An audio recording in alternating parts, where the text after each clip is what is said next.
ఓం నమ శివాయ. జయ అమ్మవారు సమ్మక్క సారక్క పగడిద్దరాజు ఈశ్వర సంకల్ప బలంతో కూడుకున్న మహాంకాళి. ఓం నమ శివాయ. హర హర మహాదేవ. శ్రీ పరాభావనామ సంవత్సరం 2026 సంకల్ప బలంతో కూడుకున్నది కుంభరాశి. ముందుగా ఈ కుంభరాశి గురించి తెలుసుకున్నాం.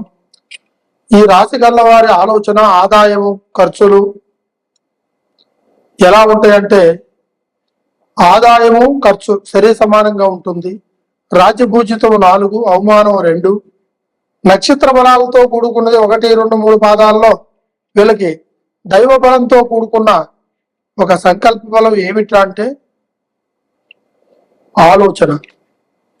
ఈ ఆలోచన మనిషి ఎదుగుదలకి ఒక దారిని చూపిస్తుంది. మనిషి కుంగిపోవడానికి ఒక కారణము ఏర్పడుతుంది. ఈ రెండింటిని బట్టి కుంభరాశిలో ఉండేవాళ్ళు అధికారాన్ని చేజిక్కించుకోవాలి. అధికారంతో పాటు జనాల్లో ఒక మన్నన పొందాలి. 10 మందిలో 10 రకాలుగా తిరుగుతున్న ఒక సంస్థని నడిపించాలి.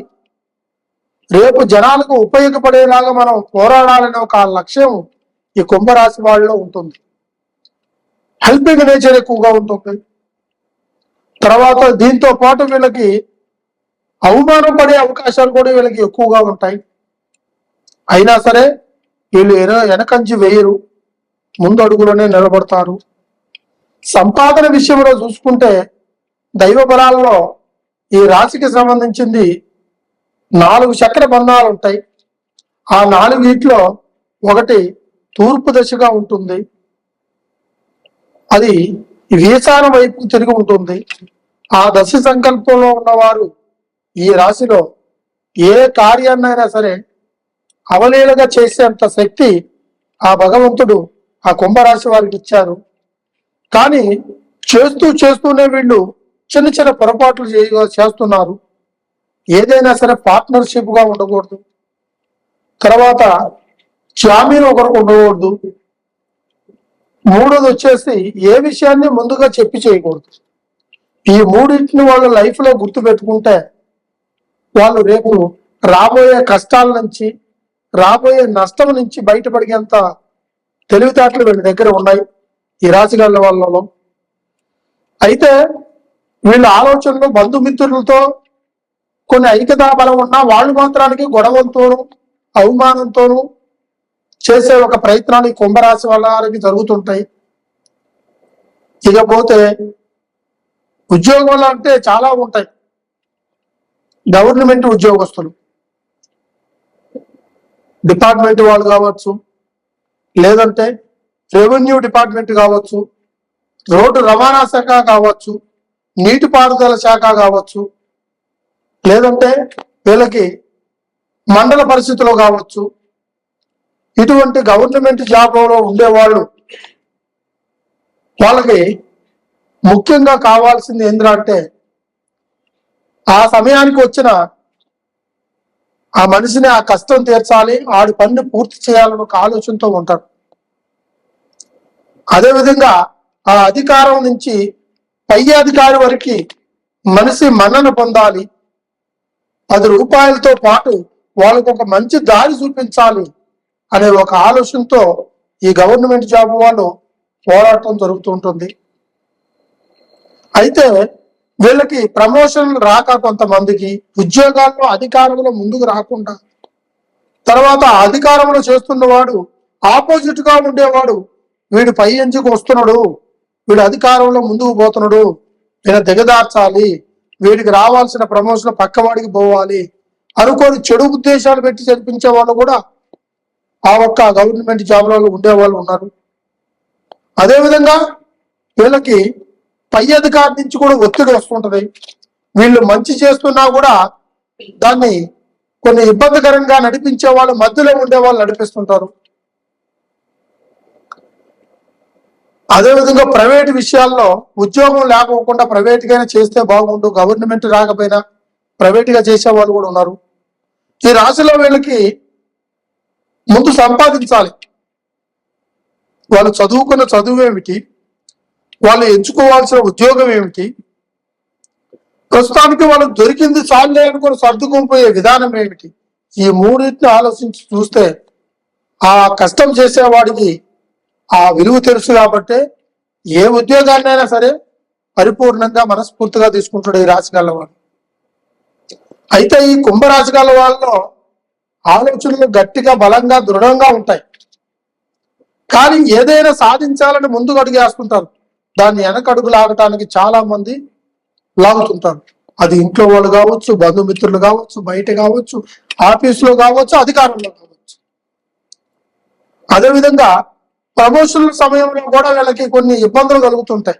ఇక వస్తుందిలే, ఇన్ని రోజులు పడ్డ కష్టానికి ఈ రోజు దారి దొరుకుతుందిలే, సమయం దొరికిందిలే అని ఆలోచన వచ్చినప్పుడే వాళ్ళని వెనకంచిలో పడేస్తుంటారు.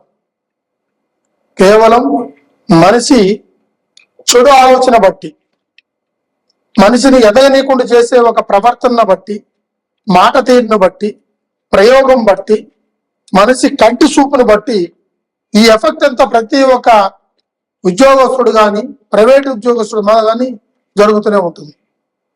ఇకపోతే వీళ్ళకి దినగండం 100 ఏళ్ళ ఆశ. ఒక రోజు గడిచిందంటే ఒక సంవత్సరం గడిచినట్టుగా వీళ్ళకి. ఎందువల్ల అంటే మంచి పవర్తోనూ, మంచి ఎనర్జీతోనూ, వీళ్ళ ఆరోగ్యంతోనూ, తర్వాత వీళ్ళ తెలివితేటలతోనూ అడుగడుగు ముందుకెళ్లే అవకాశం ఖచ్చితంగా కనబడుతుంది. ఇకపోతే రాజకీయ పరంగా కూడా కొంతమంది ఈ రాశి గల్ల వాళ్ళు ఉంటారు. వీళ్ళు ఎన్నాళ్ళ నుంచో ఆ రాజకీయ పరంగా పోరాడుతున్న వాళ్ళకి ఆ ఒక్క అవకాశం కూడా ఈ సంవత్సరంలో దొరికే అవకాశం ఉంది. ఒక పోరాటం వెనకాల ఒక లక్ష్యం దాగి ఉంది. ఆ లక్ష్యానికి ముందు మన గమ్యం కనబడుతుంది. ఆ గమ్యాన్ని చేరుకోవాలనుకుంటే మనిషి ప్రతి ఒక్క అడుగు ముందుకేసే ప్రయత్నమే చేయాలి తప్ప వెనకడుగు వేయకూడదు. ఈ రోజు మనకి ఆ అవకాశం వచ్చింది, పోయిందిలే, మళ్ళీ రాదులే అని అనుకోవద్దు. ఖచ్చితంగా మానవుడి రూపంలో ఏదో ఒక సహాయం రూపంలో ఖచ్చితంగా వచ్చి మీరు ఆ గమ్యాన్ని చేరుకున్నంత వరకు ఆ మానవుడి సపోర్ట్ కూడా మీ వెనకాల ఉంటుంది. అదేవిధంగా ఈ కుంభరాశి గల వారు కొత్త పరిచయాల్లో స్త్రీలతో కొద్ది జాగ్రత్తగా ఉండాల్సి వస్తుంది. ఎందుకంటే కొంతమంది స్త్రీలు కొన్ని రకాలుగా అనుకుంటారు, కొన్ని రకాలుగా ప్రవర్తిస్తుంటారు. అందరూ అలాగనే ఉండరు. అదేవిధంగా పురుషుల్లో కూడా ఉన్నాయి. దాన్ని కూడా స్త్రీలు జాగ్రత్త పడాలి, ఇటు పురుషులు జాగ్రత్త పడాలి.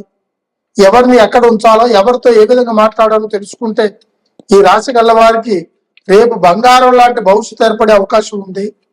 పెద్దల మాటను జబదాటద్దు. నలుగురిలో ఏ విషయాన్ని నలుగురికి తెలిసేలాగా చేయొద్దు. ఏ విషయాన్నైనా కుటుంబంలో జరుగుతున్న విషయాన్ని 10 మందిలో పలసన చేయొద్దు. రేపు మీరు అనుకున్న లక్ష్యం కోసం పోరాడే ప్రయత్నాల గురించి కూడా అందరికి చెప్పొద్దు. ఖచ్చితంగా మీకు ఏ కార్యం అయితే చేయాలనుకున్నారో ఆ కార్యాన్ని మాత్రం మీ మనసులో దృష్టిలో లక్ష్యంగా పెట్టుకొని మీరు వేసే ప్రతి ఒక్క అడుగు ఇది దైవ బలానికి సంబంధించిందని చెప్పి మీరు గట్టిగా ముందుకు నెట్టుకొని పోతే మీకు ఎటువంటి సమస్యకైనా పరిష్కారం దొరికే మార్గం నేను చెప్తా. మీకు ఎటువంటి సమస్య ఉన్నా మీరు ఏ రాష్ట్రంలో, ఏ దేశంలో, ఏ ఊర్లో, ఏ విలేజ్ లో ఉన్నా కూడా నాకు కాల్ చేసి మీరు తెలుసుకోవచ్చు. మీకు ఎటువంటి పరిష్కారం అయినా కూడా నేను ఖచ్చితంగా మీకు సంపూర్ణంగా పరిపూర్ణంగా మీకు తెలియజేస్తాను. దానికి తగ్గ పరిష్కారం కూడా మీకు చేస్తాను. మీకు ఎటువంటి సమస్య అనేది ఉంటే ఒక్కసారి గురువు గారిని సంప్రదించండి. ఈ కింద కనబడుతున్న కాంటాక్ట్ నెంబర్ని కాంటాక్ట్ చేయండి. కంపల్సరిగా మీకు మంచి ఫలితం వచ్చేలాగా మంచి పరిష్కారాన్ని, సమస్యలతో బాధపడుతున్న వారికి, మీకు ఈ యొక్క రాశి బలంలో ఉన్న వారికి సరైన మార్గంలో మీకు పరిష్కారాన్ని అందిస్తాను. సర్వే జనా సుఖనో భవంతు. ఓం నమ శివాయ. ఓం శ్రీ మాత్రే నమః. ఓం నమ శివాయ. ప్రజలందరికీ నమస్కారం. ముఖ్యంగా చాలా మంది వ్యాపారస్తులు, కుటుంబంలో ఉండేవాళ్ళు, ఉద్యోగస్తులు, పిల్లలు, పెద్దలు, వృద్ధులు నరదృష్టి అంటే ఏమిటి అని చాలా మంది చాలా రకాలుగా అనుకుంటారు. ఈ దృష్టి స్వభావం సంభవిస్తే ఏమేమి సమస్యలు ఉంటాయి, ఆ సమస్యలను గుర్తించడం ఎలాగా అనేది కొంతమంది ఆలోచనలు ఉంటాయి. దానికి పరిష్కారం ఎలాగా, దాన్ని పొందేది ఎలాగా, దాని ఫలితాన్ని ఏ విధంగా చూపించాలి, దాని పరిష్కారం ఏమిటని కొంతమందికి తెలిసిన వాళ్ళు తెలిసిన విధంగా చెప్తుంటారు. కొంతమంది అయితే కొన్ని విధాలుగా మాట్లాడుతుంటారు, కొంతమంది అయితే కొన్ని రకాలుగా చెబుతుంటారు. కానీ నరదిష్టికి చాలా పెద్ద ప్రయోగం కలిగింది. అంటే ఈ నరదిష్టి అనేది మనిషి కంటి చూపులోనూ ఉంటుంది. మనిషి చూపు 5 రకాలుగా ఉంటుంది. మొదటిది నరదిష్టి, రెండోది ఇష్పజూపైన దిష్టి, మూడోది చెడు సంకల్పాలతో ఎదుగదనీయకుండా చూసే దృష్టి, నాలుగోది గ్రహ దృష్టి, ఐదోది కామ దృష్టి. అంటే మనిషి రకాలైన సంకల్ప బలంతో 5 రకాలుగా ఉంటుంది. అన్నిటికంటే ప్రపంచంలో అతి వేగమైంది ఏమిదిరా అంటే కంటి చూపు. ఆ కంటి చూపు చాలా వేగమైంది, మంచు కంటే ఎక్కువగా పరిగెడుతుంది, రామబాణం మాదిరిగానే. ఎందుకంటే ఎక్కడున్నా కూడా మనిషి కళ్ళు తెరిచి చూడంగానే ఎదుటి ఏముందా అని కనిపెట్టగలుగుతాం. దాన్నే ఒక కంటి చూపులో ఉన్న ప్రయోగం. అదేవిధంగా ఈ కన్ను దృష్టి కొంతమంది వ్యాపారస్తులు, బిజినెస్లు చేసుకుంటుంటారు. కొంతమంది వాళ్ళకి వ్యాపారం జరగదు, కన్ను దృష్టి పడ్డవాడు బాగా జరుగుతుంది, మంచిగా ఉన్నాయి వస్తువులు, బాగా బతుకుతున్న ఒక ఆలోచన పడ్డా ఆ వ్యాపారం మీద వాళ్ళకి ఆ రోజు వ్యాపారం జరగదు. నరదిష్టి కిందకి నల్లరాయి కూడా పగిలిపోయింది. మనం మానవులు ఎంత. అదేవిధంగా ఈ నరదిష్టి ఎన్నో రకాలుగా సంభవిస్తుంది. అలంకరమైన దుస్తులు వేసుకున్నా, అలంకరమైన నగనగాలతోని అలంకరించుకున్నా, తర్వాత మనిషి అందంగా ఉన్నా, మనిషి ఆలోచనలు రకరకాలుగా ఉన్నా దిష్టి ప్రభావం ఎక్కువగా పడుతుంది. ఇకపోతే ఈ దృష్టిని చిన్నపిల్లల దగ్గర నుంచి వృద్ధుల వరకు ఉంటుంది. చిన్నపిల్లలకైతే పాలు తాగినప్పుడు అరక్కుపోవడం, అందంగా ఉంటే వాళ్ళకి దృష్టి తగలటం, బయట ఎక్కడికైనా తీసుకొచ్చినా దృష్టి తగలటం, పిల్లలు 24 గంటలు ఏడవటము, ఈ ప్రకంగా కొంతమందికి దృష్టి. కొంతమందికి అయితే పిల్లలకి బొగ్గరు సుక్కు పెడతారు, నల్లటి సుక్క కాటికతో నొస్తులు పెడతారు, అరికాలికి పెడతారు. దిష్టి గురించి ఒక దిష్టి సంపాదించుకుంటే ఇల్లు కట్టిన వాళ్ళు, కొత్త సంకల్ప బలం చేసే వాళ్ళకి, తర్వాత పెళ్ళైన కొత్త జంటకి ఈ దృష్టి ప్రభావాలు ఉంటాయి. అదేవిధంగా ఆహారం తింటున్నా ఆ తినే తిండి వైపు కొంతమంది చూడరాని చూపుతో చూసిన ఆ దృష్టి ప్రభావం తగిలితే వాడికి జీర్ణం కాదు. ఆ విధంగా కొంతవరకు దృష్టి. అయితే ఇక సంపాదించేసి ఇంట్లో ఏ వస్తువు కొనుక్కున్నా, ఏ ఒక్క వాహనం కొన్నా, ఏ ఒక్క ఇల్లు కొన్నా, ఏ ఒక్క ప్లాట్ కొన్నా, ఏ ఒక్క వస్త్రాన్ని కొన్నా, ఏ ఒక్కమైన అలంకరమైంది ఒంటి మీద వేసుకున్నా అది దృష్టితో సమానంగా మనిషి ఖచ్చితంగా వాడు చూపు పడిపోయి వాడు ఎదుగుదలని దెబ్బకొడతారు. అదేవిధంగా కొంతమందికి అయితే నలుగురికి సాయం చేస్తున్నా కూడా వీడి దగ్గర అంత ఉందా, ఈ విధంగా చేస్తున్నా అనుకోని కూడా కొంతమందికి దిష్టిపరంగా మాట్లాడే వాళ్ళు, కొంతమంది చేపించే వాళ్ళు ఉంటారు. నరదృష్టి చాలా గొప్పది, కానీ దాని బరువు బాధ్యత పడ్డవాడికి, నష్టంలో పడిన వాడికి, నష్టాన్ని కోల్పోయిన వాడికే తెలుస్తాయి. బయట వాళ్ళకి తెలియదు. ఆ దృష్టి అంటే మామూలే కదా అని అనుకుంటారు. అలా ఎప్పటికీ తీసేయద్దు. ఎందుకంటే దృష్టి ప్రభావం వల్ల మనిషి అరికాల నుంచి తల వరకు ఒంట్లో ప్రతి ఒక్క నరములో కూడా సత్తు ఉండదు. ఎందువల్ల ఉండదు? ఆహారం తిన్నదాని వల్ల కాదు, అలంకరించిన దాని వల్ల కాదు. మనిషి కంటి చూపు పడిపోయిందా అంటే వాడిని ఎదుగుదలకి, ఆరోగ్యానికి, ప్రశాంతతకి, మనశ్శాంతికి దూరంగా పెడుతుంది. దానివల్ల చాలా ఇబ్బందులు పడుతుంటారు. ఈ నరదృష్టి ప్రభావంలో డబ్బు నష్టపోయిన వాళ్ళు, వ్యాపారంలో నష్టపోయిన వాళ్ళు, తర్వాత భార్య భర్తల మధ్య నష్టపోయిన వాళ్ళు, కుటుంబంలో ఆర్థిక నష్టము, తర్వాత సంపాదన నష్టము, కుటుంబంలో పిల్లల యందు నష్టము, తర్వాత మనం వస్త్రాల యందు నష్టము, ధనధాన్యం యందు నష్టము, వ్యవసాయంలో కూడా నష్టపోయిన వాళ్ళు ఉన్నారు. అది నరదృష్టికి మూల కారణం. అదేవిధంగా మనిషి జనాకర్షణ కూడా అంత అవసరం. వ్యాపార సిద్ధిలో మనిషి జనాకర్షణ చేయాలి అంటే జనాలు వస్తేనే ఆ వ్యాపారం వాడికి సాగుతుంది. వాడు కొంటేనే ఆ రూపాయి వాడికి వస్తుంది. వీడికి ఆ ఒక కొనుక్కున్న ఒక వస్తువు విలువ వాడికి తెలుస్తుంది. ఆ విధంగా తెలియాలంటే మనిషి వ్యాపారం పెట్టుకున్నా, ఏది చేసినా సంపూర్ణంగా జనాకర్షణ అనేది మనిషికి కావాలి. ఆ జనాకర్షణ లేకుండా వ్యాపారాలు చేస్తూనే ఉంటారు, బిజినెస్లు చేస్తూనే ఉంటారు కొంతమంది. జనాకర్షణ చాలా ఇంపార్టెంట్. జనాలు వస్తేనే కానీ మన అలంకారం ఎలా ఉంటుంది, మన వస్తువుల విలువ ఎలా ఉంటుంది, మన విధానం ఎలా ఉంటుంది అనేది తెలుస్తుంది. జనాలు రాకపోతే నువ్వు తెచ్చుకున్న డబ్బులు, నువ్వు పెట్టిన పెట్టుబడి, నువ్వు తీసుకొచ్చిన వస్తువులు అలాగనే మిగిలిపోతాయి తప్ప అవి సేల్స్ కావు. ఎందువల్ల కావు? జనాలు ఆకర్షణతో వచ్చేది కాదు, అలంకరించుకుంటే వచ్చేది కాదు. జనాకర్షణ ఉండాలి. అది వ్యాపారానికి, బిజినెస్ కి, ఉద్యోగస్తులైనా సరే జనాకర్షణ ఉంటేనే దాంట్లో బలం పెరుగుతుంది, ధనం పెరుగుతుంది, అన్ని విధాలుగా సమకూరుకుంటుంది.